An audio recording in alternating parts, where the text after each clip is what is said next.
欢迎收看《新闻大白话》，我是主持人翟轩。马上欢迎一下这个阶段加入我们讨论来宾，退役中将帅化明。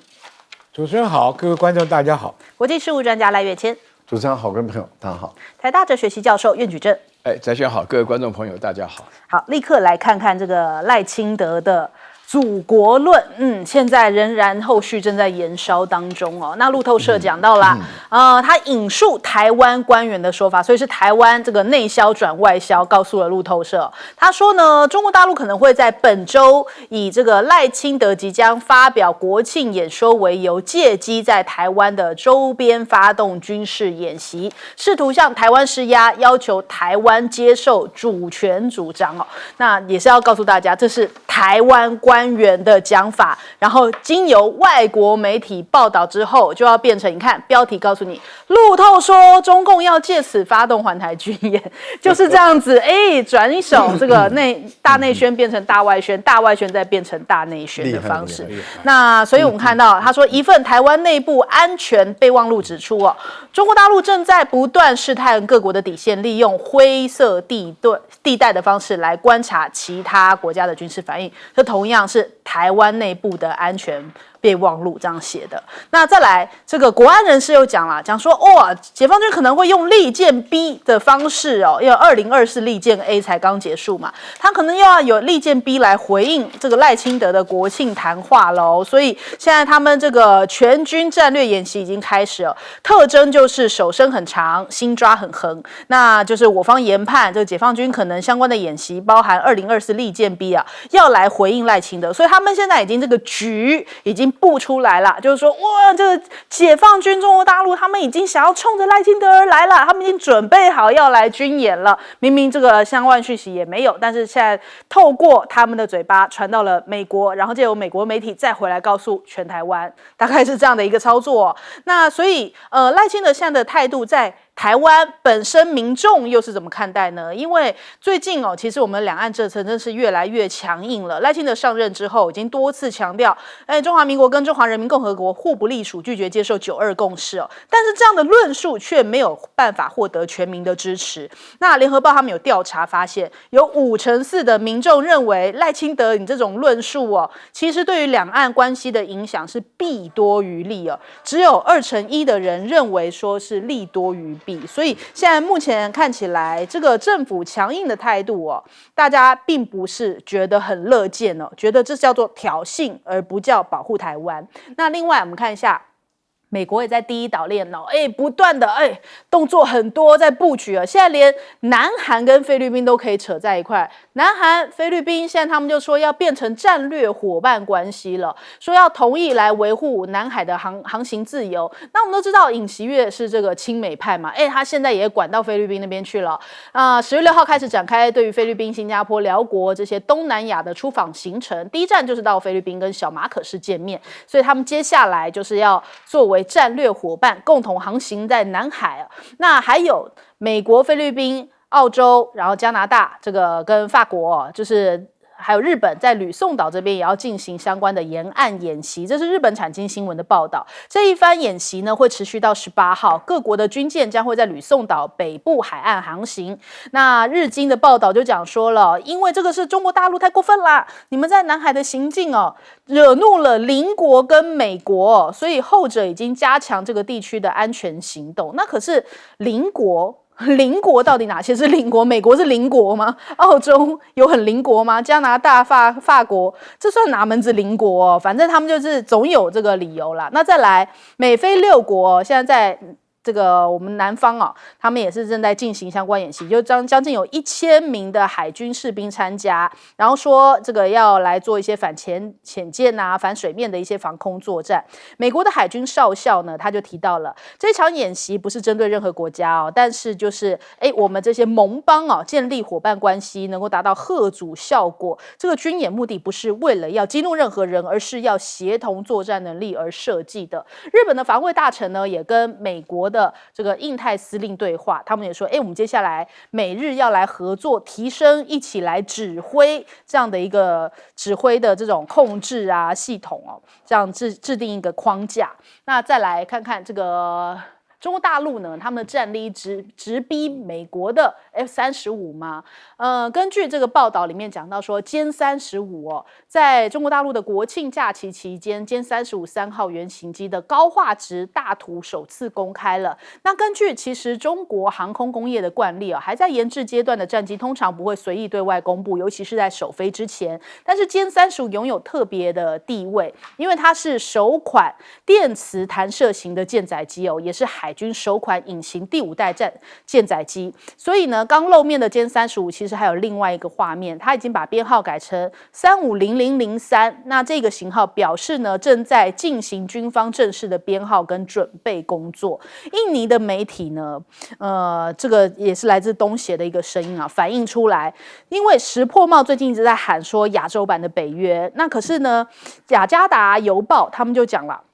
他们告诫石破茂，你在参加东协峰会的时候你应该要克制自己，你不要想着要建立亚洲版的北约，否则就会自取其辱文章当中还讲说，日本跟其他盟友大国往往言行不一嘴巴上面说东协是印太地区的中心可是你们骨子里面暗藏的是要把东协拉着去对抗中国大陆的崛起石破茂现在主张亚洲版北约其实就是要联合一切可用的力量，用军事手段来威慑中国，所以东协是不会相信石破茂的说辞，竟然被印尼这样狠狠打脸了。那首先我们来请教一下帅将军怎么看这个赖清德这样子的发言，说即将有军演要冲着他而来吗？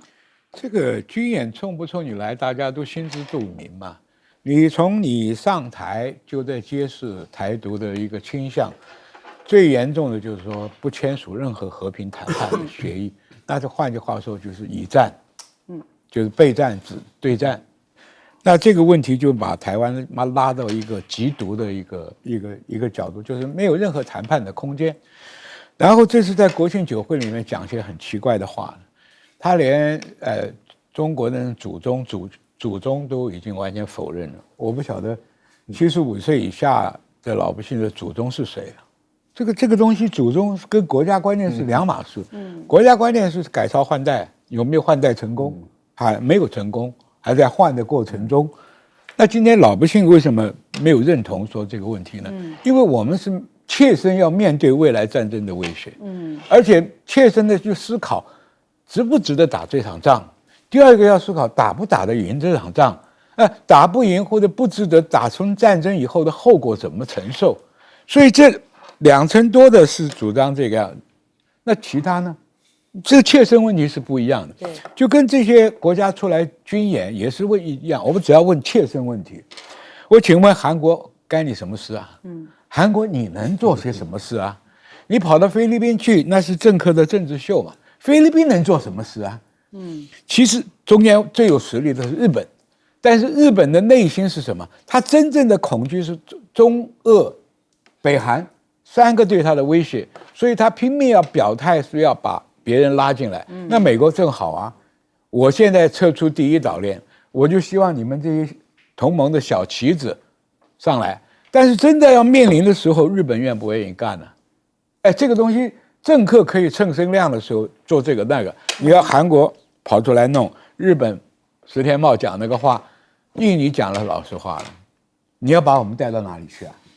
啊？你搞清楚你自己身份是什么？你对东协有影响吗？你会影响东协的这个繁荣跟将来经济的这个起飞啊？因为东协的跟中国大陆的贸易量比跟欧洲的还大啊，所以这个问题我就跟观众讲，很多事情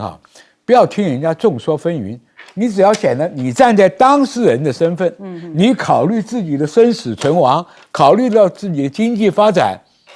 真的要面临考验的时候又不一样了，因为在台上都是政客，政客只图短时间的利益，今天骗你一下，明天骗他一下，他获得政治上的一个资源。但是面临到真正战争威胁的时候，那又不一样了。你想当年抗日的时候，老蒋忍了多少年呢？因为什么？没有准备好，准备好的时候马上就抗战了。这问题一样，你问美国准备好没有？所以今天不管什么利剑 A 利剑 B， 这是事实存在的事实。你不管是封锁也好，琼台也好，武统也好，它有这个力量。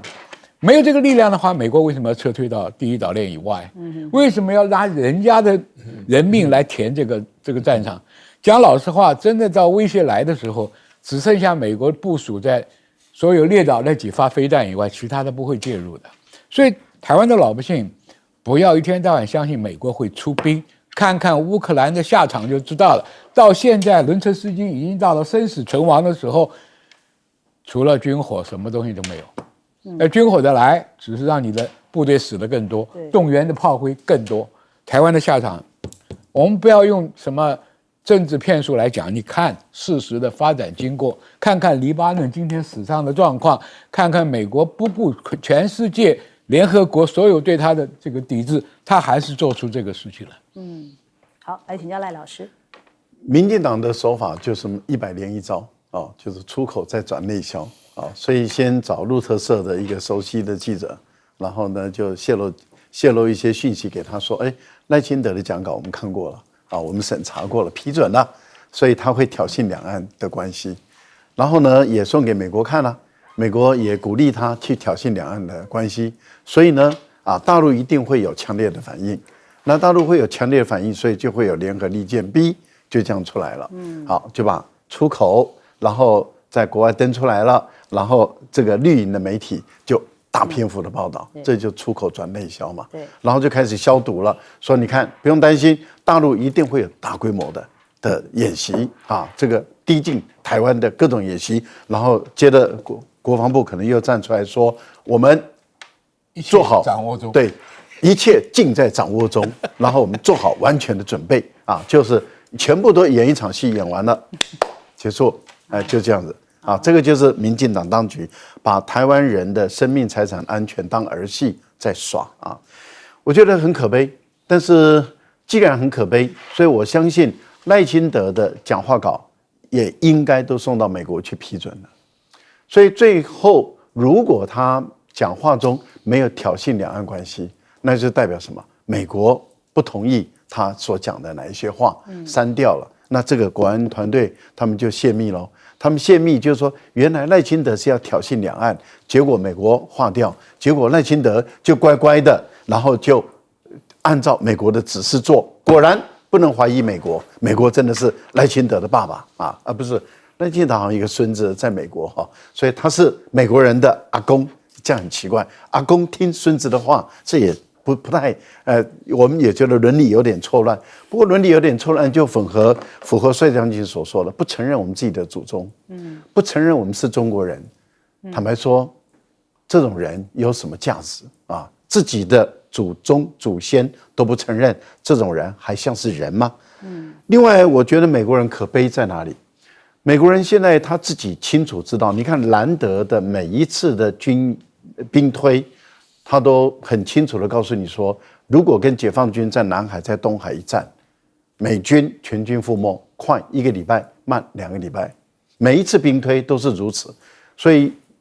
马英九常常就把兰德的这个兵推几十次的兵推拿出来提醒台湾的民众，这代表什么？代表美国在整个地缘战略靠近中国大陆这边，它没有任何优势。它拉了这些国家有什么用呢？问题就在于你拉了法国、加拿大，就会把中国吓住吗？吓不住的啦，吓不住，再搞军演就没意思了。石破茂这次连东盟都还没去的时候，就被东盟人先修理一下。我觉得这个真的是日本的影响力也真的很糟糕了，还没去就被印尼人先修理一顿，这真的是太难看了啊！好，来问晕老师。我的看法有一点不一样。我认为《自由时报》还真的说了一句实话，就是说，你看的啊，在国庆演说备受关注，当然嘛，对不对？因为他一直是搞着要大家一起完蛋的事情。然后呢，这个中共本身恐借此发动环台军演，中共不用恐啊，这已经在环台军演了。我觉得的话呢，这里面的话呢，这个赖清德呢，我最大胆的揣测一下，我觉得有几件事情啊，他有可能会做。第一个的话呢，他不用别的啊，只要把520以来所有的言论当中，你这边讲得非常清楚啊，就是说是这个什么两岸互不隶属啦，什么新的两国论啊，或者说是这个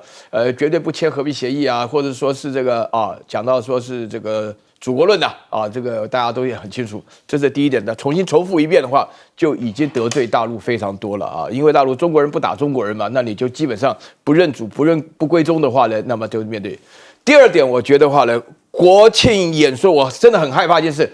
全部用台语讲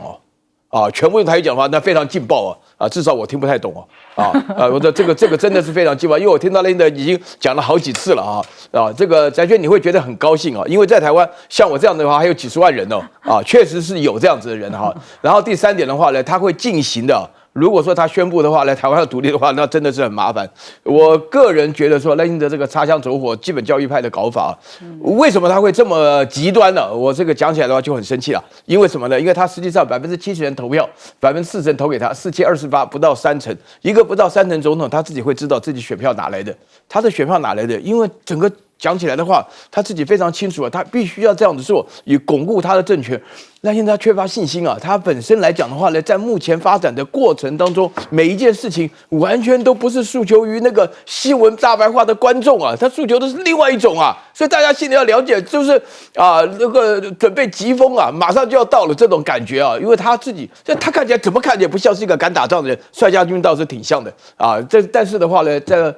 他为什么会做出这么严重的一种指认呢？那最主要的原因就是他完全不昧于形势这个我必须坦白讲这个美国本身来讲，搞了这么多的这个国家，莫名其妙的跑到这个菲律宾旁边来助威实际上的效果不大。为什么？因为我自己刚去了武汉这个海军科技大学里面那个马伟明。他所做的那个电磁弹射，那个是在福建建的。我觉得我个人我不是军事专家，但是我都看得出来，它里面是非常厉害的。首先第一个的话，就是它是平的嘛，那个航空母舰是平的，所以说那个歼35能够发射之外的话呢，所有的侦察机甚至大型的飞机用电磁弹射都可以弹。换而言之，只要能飞的，基本上都能够在航空母舰上能够发射，这是个非常重要的一个改变。而且的话呢，它最主要是它很稳它非常稳因为美国福特舰的话呢，那个核能的航空母舰的话呢，它本身好像说是用了几次就有问题的，那这个的话呢，试验几次没啥问题的话，这就出现了一个高下立判。所以在这种情况下，大家心里要明白这个赖清德，我真的是很难理解，为什么他现在所作所为的每一件事情都是象征着大家要集体完蛋，我们活得不好吗？我们的健保不是很好吗？我们的社会不是很安全吗？我们的生活不是很方便吗？我们到处都有便利商店吗？现在便利商店还可以用厕所，都好得很，怎么要搞成这个战争的情况呢？我实在是完全不能理解。好，我们先休息一下，广告之后马上回来。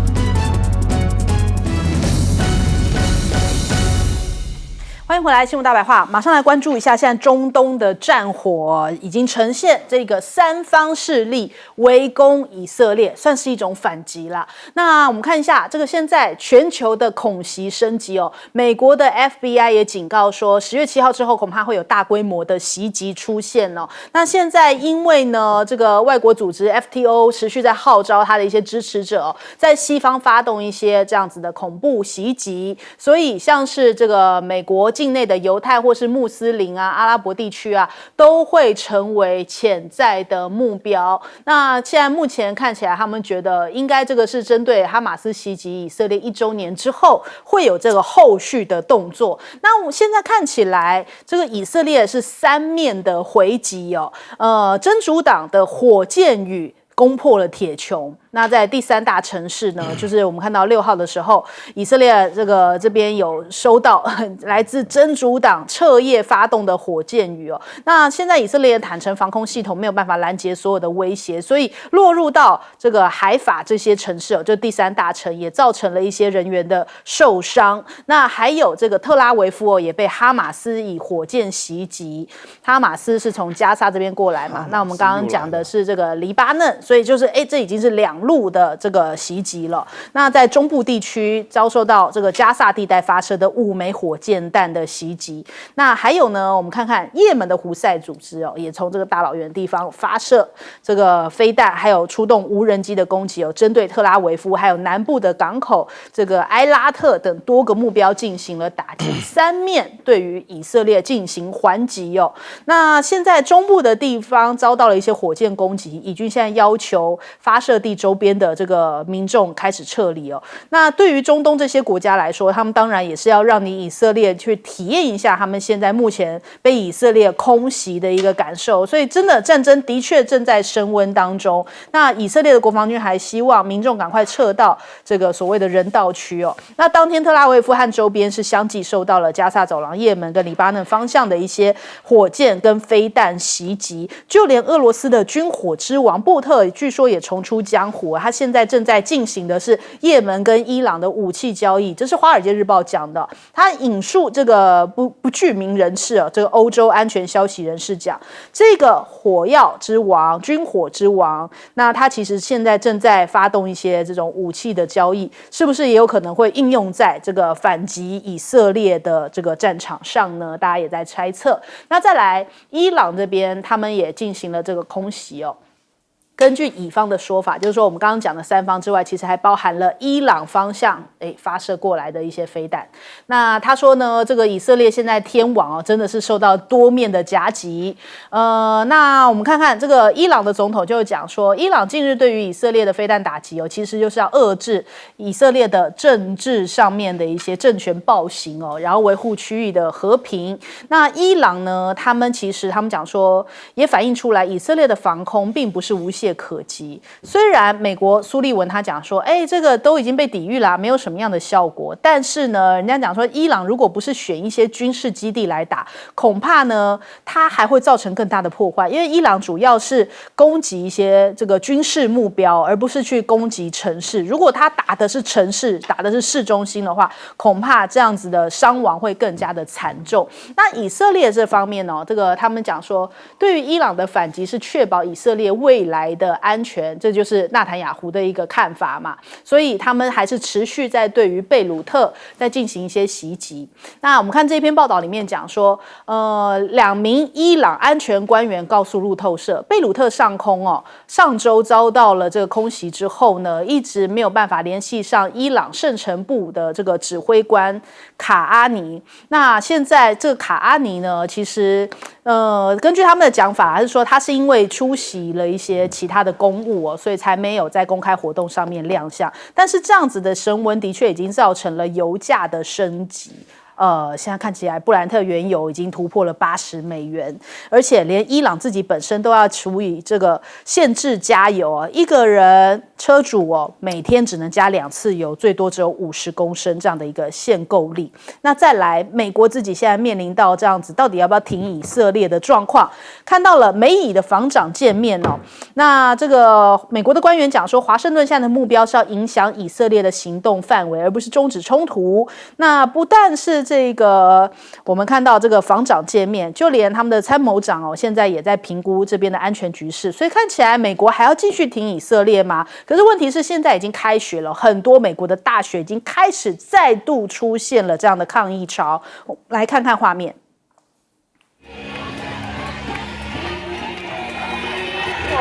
签名的这样的学生是高举着旗帜，然后沿路高喊着停火反对屠杀。那希望以色列跟美国放手，赶紧救巴勒斯坦以及这个加萨甚至是黎巴嫩这边的民众那甚至呢，在美国白宫外头还有男子亲身抗议，就觉得说以色列希望他不要再继续攻击中东啦，是不是美国可以有所作为？好，这首先我们来请教一下帅将军怎么看？我想美国是一个自由的国家，受这种教育的很多，所以年轻人对这种战争，而且不顾道义的战争是不支持的。因为美国现在是被政客，像犹太人的政客所控制，君主所控制的，他必须支持以色列，但是老百姓不见得，除了那种狂热的那种川普的那些信徒以外，所以这也就是人性里面看到联合国各个大使提前退出这个联合会议，这就是非常强烈的一种抗议。所以以色列这种非人道的战争手段呢，不被全世界所认同。但我来分析一下这个战场上很有意思。伊朗的这个总统他还是留了一步，不希望把战争再扩大，所以他告诉你，我只打你军事目标。但是这里面又有一个东西可以显现，军事目标是防空系统最坚强的地方，居然能够进来，就代表它有穿透性。那现在不管是也门呢、胡塞了、这个叙利亚，目前的飞弹呢、火箭呢都是比较落后的，但这个信号，俄罗斯的军火商进来，这个信号就很严重了。它不见得是提供些轻型的小武器，俄罗斯不便明的去反对以色列，暗的会不会？也是对付你美国嘛。所以将来这种超音速的飞弹对以色列的杀伤会增加。那换句话说，以色列必须会，战争是螺旋式，你刺激我，我刺激你，不断的升高。所以以色列现在面临就是说，对这种骚扰性的攻击，你的铁穹数量已经打光了。那么没有铁穹 cover 的城市会不会受到伤亡？或者是你摁目标军事基地没有铁穹的掩护，是不是受到俄罗斯或者别的国家给的更好的飞弹的攻击？那你能不能承受啊？第二个，以色列必须考量，我向离南推进，你已经是侵略别的国家，而且你的飞弹、炸弹可以炸到黎巴嫩的首都贝鲁特，你是不是对这个国家是宣战？所以，黎巴嫩这个国家虽然你跟真主党不一定亲近，但是你的首都被轰炸，你对老百姓要不要做个交代？所以以色列的步兵如果在黎南站向下去推进的话，那可能会陷入一个泥淖。这个战争就不是3天2头打完的。你像黎巴嫩再怎么样都比加沙走廊的这个土耳其对吧？那个叫那个哈马斯要强很多。而且面积也大，而且他还有自己相当的实力的军队，所以以色列就考虑我是局部战争还是全面战争。我相信他不敢发动太强烈的，因为你周边的国家你还都没有解决，所以这个问题就是看美国人的支持的程度了。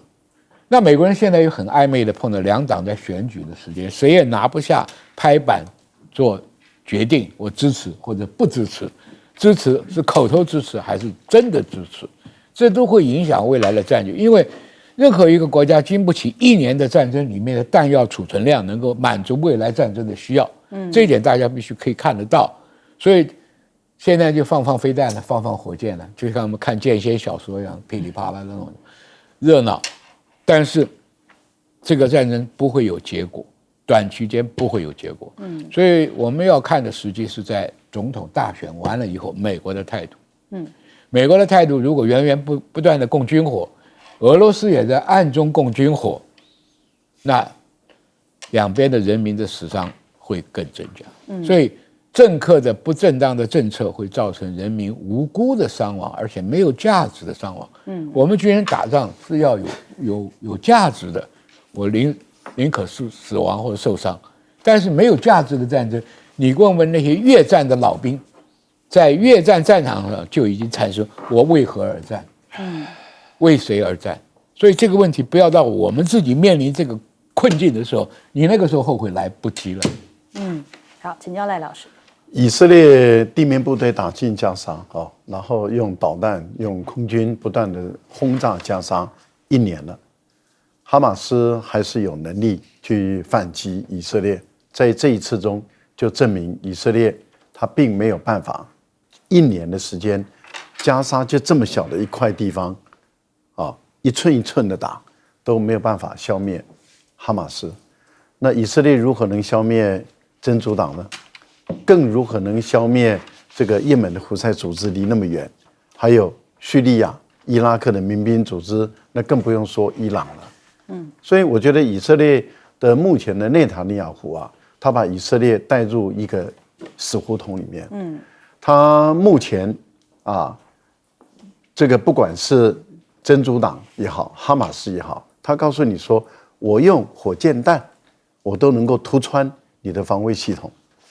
伊朗他是告诉你说，我用超高音速的导弹，在这么远的地方，虽然我的精准度没那么高，例如说可能没有超过10公分以内，所以我没办法直接炸到这个飞机，但是机场我打了30几枚的导弹，都砸在机场内。有一些跑道被炸了，但是跑道是很容易修复的；有一些机棚被炸了，但是就是没有打到这个飞机，那是因为它的精准度没有办法高到，例如说10公分、20公分之内。可是问题就在于，都可以打到一个机场，而且30几枚都落在同一个机场，这代表它可以打这个以色列的储油槽、它的生产基地、它的工厂、它的人民的居住的地方，它可以打得到。那换言之，也就是说，你以色列你不可能出动地面部队到我伊朗里面来作战，所以你一定要不就是用战斗轰炸机，要不就是用轰炸机，要不就导弹远距离的对我打，那就像乒乓球一样，你打我我就打你，你打我我就打你，那我们就是这样子，谁也不会屈服，但是永远无宁日。那你这样你以色列的经济生活怎么处理？谁会去你那边观光旅游？谁会去买你的东西？你的经济能耗损得下去吗？我伊朗反正我已经被制裁，但是你以色列你如何能够生活得下去？而且周边的国家，等你的防空系统都被打得差不多了以后，我们周边的这一些真主党了等等的，他们都用火箭弹就可以打到你了，便宜不得了的火箭弹就可以没完没了的打你，而不用很昂贵的这些导弹，因为你的防空系统太贵了，最后你的经济打垮了。美国人一直付钱，美国的经济也撑不住了。乌克兰就是一个典型的例子嘛。2、3年过去以后，美国这个钱再也付不下手了，欧洲的北约的国家钱也付不下手了。这个就是一个很经典的例子。那可以啊，我可以给你拖啊，给你拖个2、3年啊。更何况现在的情况是，以色列从过去被我们全世界同情，因为他们曾经受到纳粹的迫害，结果现在全世界几乎都对以色列愤怒。内塔尼亚胡，你把以色列害成什么样子？以色列的民众，你们也知道内塔尼亚胡，你们不喜欢就推翻他吧。好，来温岳老师，这个今天呢，刚好是整整过了1年多1天嘛。这个去年的10月7号，今天10月8号嘛，打了1年。以色列不大啊，以色列比台湾还小啊，人也不多，900万人吧。那么这种情况，那以色列现在呢，在这种打法下呢，我觉得这个消息所披露出来，最特别的一个地方是什么？就是说那个哈马斯居然还丢了5个，不晓得是啥玩意儿啊，是火箭还是也好，飞弹也好啊。刚刚赖老师讲的非常特别，这个哈马斯里面的话呢，就是加沙走廊是一寸一寸的就被挖平了，上上下下都挖平了。那这个隧道的话呢，现在一个人质藏在哪里？我原来在想，在这样的搞法下的话，大概也被证实了啊。那这个飞弹哪来的？我在想，就是我看过这个抖音上讲，教人家做飞弹的时候，就说拿那个用过的那个瓦斯桶啊，就可以装到里面东西啊，弄点肥皂水什么的，也可以搞成一个飞弹，可以像大型充电宝一样飞上去。好了，你不管怎么讲啊，因为另外的话呢，那个胡塞武装是有名的拖鞋党那个他们拖鞋党，你们当过兵的不要拍得很好笑，但是我实在是很难理解就是说，这个基本上的话呢，你那个哈马斯的话呢，他那个飞弹哪来的？不知道啥玩意儿嘛，对不对？然后另外的话呢，那个胡塞武装的原来号称是拖鞋党，就穿着拖鞋发飞弹的，但是他打得很准他要打到船打到地点什么的然后第三个的话，你看现在真主党原来赫兹波拉原来就要预测他有15万发飞弹他是一个黎巴嫩非常非常正式的一个政党所以他武力非常强2006年的时候，他跟以色列打就算是号称平手大家搞了维和部队所以说这个几个现象来讲的话呢，我们现在要问一个非常严肃的问题：以色列到底要什么？我坦白讲以色列要的东西就是说要在他所有的州道建立一个大以色列区，这边当中每一个都有30公里到50公里的缓冲区，还要打到这个阶段。但是以色列有3方面的优势，现在都变成非常重要的劣势。首先第一个的话呢，就是他认为自己情报发达，认为自己心理的威慑力量非常强，然后实力非常够的话，但是他忽略了就是说《孙子兵法》讲的穷寇莫追你把人家逼到非死不可的时候，所有的他面对的7方面的敌人都讲说不活了，跟你拼到底了。然后第二点的话呢，就是说是美国对以色列的支持的话，现在也变成一个劣势了。为什么？因为美国能够支持到什么程度？以色列已经被自己人都讨厌到这种地步了。以色列目前到底要什么？这个要想一想，你知道吗？将军想补充？我补充一下赖老师那个苑老师，我姓苑苑老师。他那个说法很简单，闹句中国话，穿草鞋的不怕穿皮鞋的。第二个，我烂命一条，你是身价1000万，你看看打起来什么结果？我就看到那个巴勒斯坦的那个母亲讲说，我们唯一能做的就是不断的生孩子。对。第二个，我们看内战的历史，跟中国历代的战争很多人为了吃一口饭去当兵的，对，不是那么崇高啊，这个吃一口饭求一个生活的，他去加入战争。第三个，我武器不如你，对啊，能力不如你，可是恐怖活动这个烂命一条是很恐怖的。现在很多这个监射武器啊，就像巴祖卡啦、刺针啦、投石飞弹啦，我随便在机场，就在你们中天楼上，就可以把松山机场全部封掉。你不要讲的那么具体啊。不，什么恐怖分子就干这个事嘛，对，没错，对不对？轻薄短小一个小飞弹，你藏到哪里你看得出来？那个大提琴盒子里面就会放2个，到屋顶上潜伏谁看得到？一架民航机就是300多人呐。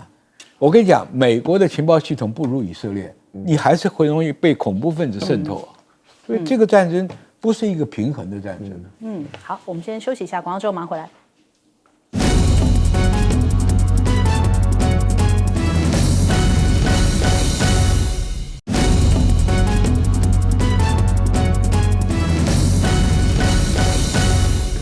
好，欢迎回来，新闻大白话。我们马上关注一下今天呢，在大陆这边，甚至是全球的股市，大家都在关注 A 股的走势。那果然，今天马上一开盘的时候，9点半就收到了这相关的快讯哦。11长假之后首个交易日开红盘，甚至开到了几乎是涨停的位置哦。那3大指数开高，我们先来看一下收盘的这一个表现。上指收盘呢是上涨了4.59%，那它开盘的时候是上涨了这个10.13%哦，它稍微有拉回一点。那这个深成指收盘的时候是9.17%的涨幅，开盘的时候是上涨12%。那创业板的话差距不大哦，它开盘的时候是上涨了18%，因为创业板的涨跌幅限制是20%哦，所以看起来也是这个涨幅非常的明显。那今天看到了相关大陆的一些这个比方说像是微博、今日头条、百度，通通都是被 A 股给霸占。在今天早上的时候，你可以看到 A 股全线暴涨啊，然后暴涨之后首个交易日，通通都是相关的这个 A 股话题、股市话题哦。那再来我们看一下另外一个记录，是今天只有20分钟，开盘20分钟哦，两市的成交额就突破了1兆，创下史上最快的这个破兆记录啊。那甚至连这个涨停的这个家数哦，我来看看，涨停的家数是2551家，也是一个记录啊。所以大家想说，哇，热钱通通涌现了。那这一次波的连假，到底股民多少开了户，有多少的新股民进来？根据财联社的这个统计哦，他们就是一个草根性的调查，就是线上线下问了一些相关的这些券商哦，那他们讲说，大概有效的开户数是300万左右，截至这个昨天为止哦。那今天当然很多人是可能旅游之后11之后才回到这个原本住的地方才去开户，可能还会再有一波增幅。那今天另外一个大家关注的点，同样也是在这个热榜上面，大家直接在看直播的，就是看发改委哦，推出了一篮子增量政策，说7000亿人民币，相当于是3.1兆台币哦。现在中央投资全下达，那这个一篮子政策里面也包含了，就是希望能够扎实的推动经济向上、结构向优，还有5个针对就是推动经济的持续回升向好，比方说促消费、惠民生，还有这些企业、楼市、股市这各方面来持续用力给力。那目前这7000亿的这个预算已经持续下达，用在这个2重1新的这样的1兆元长期特别国债已经下达到这个地方去了。那人家讲说这一次的 A 股只是一个短期反弹哦，不是哦，他们有一些专家讲说，其实这已经是来自于3方面的影响，有政策面的讯号非常的明确，再加上这个市场风险的偏好得到改善，还有流动性方面都已经得到了调整哦，所以应该是一种反弹，而不是是一个反转，而不是一个短暂的反弹，已经迎来一波这个增量的资金了。那还包含了像是老股民到00后他们就说，哎呀，这从来没有过像今天这么期待 A 股开盘哦。那也反映在很多的这种直播上，像是这个中金财富的这个直播观看人数甚至超过了100万哦。对于投资者来说，现在对于证券的关注度不输网红100万人在一起看现在这个股市上面的分析。那还有信心也是反映出来，有60%的受访者认为今年呢中国大陆的股市会涨破4000点的这一样子的一个整数关卡，市场的信心看起来是足够的。那政策这样子助攻之后呢，我们也看到这个好像很多的外资也转向了这个陆股哦。那我们看看。华尔街过去一周哦，其实他们在11之前就已经疯狂的涌入到了 ETF， 将近有25亿美元的规模，甚至呢还有这单日的资金流入量涌入了7亿美元。那甚至高盛还发布了一个研究报告啊，他就说哇，这个调研，他就说中国大陆的股市10大理由，现在政府已经亮出了底牌还有政策大转弯，其实这种涨幅通常大概都有30%以上的涨幅，再加上中国大陆的股市现在估值还是有一点被低估，所以他们非常看好这个大陆陆股的后市发展。外国投资人包含了美国的对冲基金、新加坡、南韩的一些基金哦，通通都在进驻到这个中国大陆的蓝筹股。但是呢，反观做空哦，之前有一波人就觉得一直在唱衰啊，说啊大陆的股市很烂啊，我们台湾股市很好。之前大家可能都有听过这样的一个讲法。那做空的那些空头在这一波逼空式的暴涨已经亏了70亿美元，那是来自于美国的一些空头哦，在操作这件事情哦，所以原来我们当初那些消息是不是要有利于他们这一个空头的操作呢？才会听到这些消息哦。那另外一个受灾户就是印度股市，发现这个大陆的股市这么热哦，很多的外资开始抛售这个印度的股市，转进了中国大陆，哇，这另一个受灾户。我们来问一下苑老师。我这个先要谈到这个大陆的这个股市的发展呢，我必须要先说一下，大家千万不可以失去理智啊！就是说任何的话呢，就是繁花锦簇啊，各方面来讲都讲得非常好。我这边说要让大家强调这里并不是要大家买股票，但是我要强调几个重点啊，就是说我对于里面的讲说，那个整个翻转来讲是非常非常重要的一个讯息。我觉得说大陆这整个翻转上来讲的话呢，是全力配合的。第一个是时间上的翻转。实际上翻转的话呢，在这个国庆长假之前的话呢，就连涨4天啊，里面的话呢出现了很多记录，其中最高的成交记录在放假之前的一天的话呢，2.6兆人民币的话呢，这个数字是破长期记录的，也就是说，这个是一个时间上的。另外的空间上的话呢，我觉得那一颗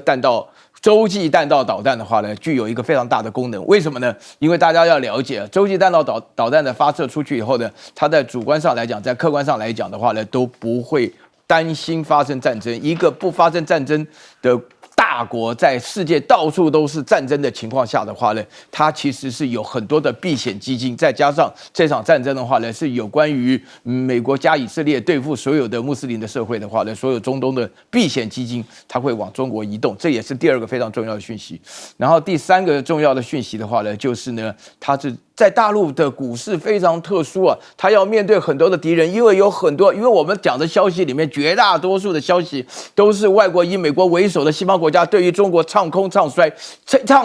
一个国家，唱空一个国家最重要的就是唱衰它的股市，唱衰它的经济，唱衰它人民的生活啊！今天我必须要坦白讲啊，香港那边大跌，几乎快跌到2000点了，为什么呢？就是香港那边所面对的一个情况，面对了一个非常大的压力，所以在这种情况下，大陆的话呢，一开始认真批评的讲说啊，开盘即收盘的话呢，的确没错，一开始按照我们这边讲的，几乎上涨到10%，最后大家查一下。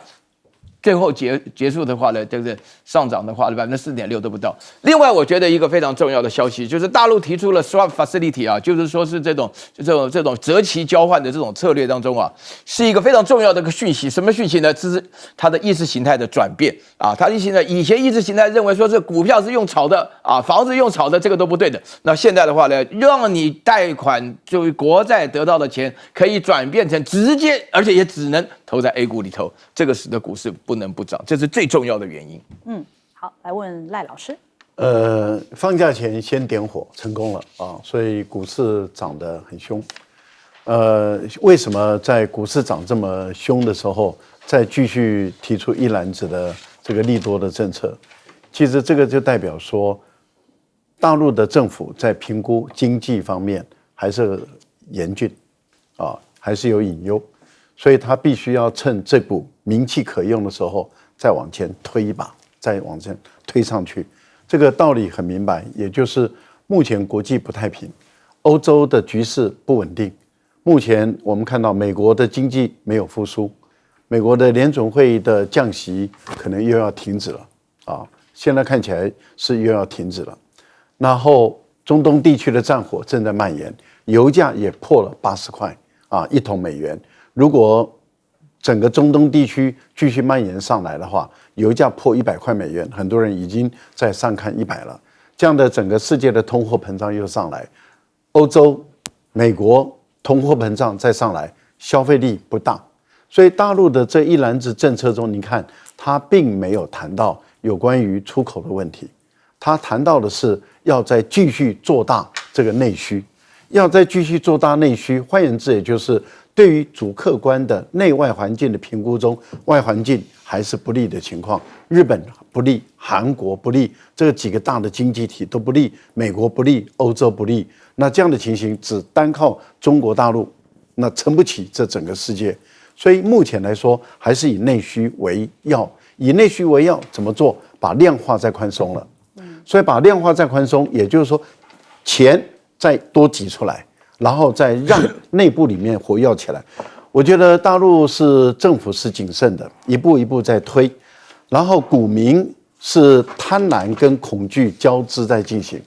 贪婪跟恐惧交织在进行的时候，它反映出来的股市就是上上下下震荡很异常，然后慢慢的会走向稳定。目前的局势，我觉得长期是看好的，这个点判断应该是可以推断出来。也就是说，不要做短线，做长线，我觉得应该是会有利可图。好，请教将军。我觉得股市我是不懂，但是我做股票都会被人家笑话，说跟着老帅反向操作就会赚钱，所以我就不搞这个。所以你问我还是一问三不知，什么风向了，什么期限了，我都看不懂，连个什么叫 IP 值我都不知道，所以你不要问我。所以将军觉得他们现在这一波的这个一篮子政策，对于他们的经济会因为中国面临全世界都在嘲笑它经济要崩盘嘛，那个房贷的问题、房市的问题、这个地方政府欠债的问题、老百姓不愿意消费的问题，所以提出这3个政策，选择时机也很好。11长假，大家你看大陆放长假的时候，那个叫人山人海，对，你在外面会不吃不喝不睡嘛。对，这个消费，这个消费就在全国点起来了。对，所以很多事情啊，汽油摆好了，一把火一点就烧起来。问题，大陆真正的困境是，老百姓存款这么多，舍不得花，你知道吧？全世界排名第一。因为当年穷过。我们中华文化的人都爱存钱，大家都懂天道酬勤。我所见过的美国人都是月光族，每个月底。美国人没有存钱这回事儿。没有这个存钱是，那中国人是黄金要埋在地下。这个现在没了，现在没了，现在没有。但是我是讲中国人的土地无银300两，现在没了。以前是黄金存折。对，以前农村里还挖出白银嘛。对。现在是黄金存折嘛，邮部存款嘛，银行存款嘛。我们稍微聊一个，就是说我们在平常讲话的时候啊，就讲说你该人家钱的时候是个很丢人的事啊，对美国来讲是正常的，没有人不该钱的。不是，现在台湾也学会了，欠债越多，对，最生气啊！不是，因为现在慢慢这个是美国的影响，政府拿他没办法，欠债越多，房子也欠债，车子也欠债，什么都欠债。我以前有本事借大钱，对，房子欠债。我告诉你，有本事借大钱，我认得一个人，犹太人，他说最了不起的人就是死前1天的时候欠